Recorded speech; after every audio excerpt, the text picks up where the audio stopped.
चला तर म्हणजे एका बोलमध्ये 1/4 कप मिल्क पावडर घ्यायची, त्यामध्ये 2 कप दूध घालून एकजीव करून बाजूला ठेवायचं. कच्चं दूध वापरायचं नाही, गार असो किंवा गरम, फक्त कच्चं नको. त्यानंतर अर्धा कप डेसिकेटेड कोकोनट हलक्या तांबूस रंगावर भाजून काढून घ्यायचं. अर्धा कप साजूक तूप घेतलंय, 2 चमचे तूप उरवून घ्यायचं. त्यामध्ये 1 कप गहू पीठ घालून मंद आचेवर 5 मिनिटं भाजायचं.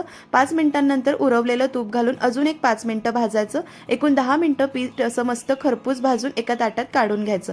मिल्क पावडर आणि दुधाचं मिश्रण कढईत काढायचं. 3/4 कप साखर घालून दुधाला उकळी येऊ द्यायची. उकळी आल्यानंतर भाजलेलं डेसिकेटेड कोकोनट घालायचं. गॅस कमी करून भाजलेलं पीठ घालून एकजीव करायचं. मिनिटभरात छान गोळा होतो. 1 मिनिट मंद आचेवर परतून घ्यायचं आणि मिश्रण एका ताटामध्ये काढून हलकं कोमट होईपर्यंत गार करायचं. त्यानंतर वेलची पूड घालून एकजीव करायचं आणि मस्त साच्याच्या मदतीने मोदक करायचे.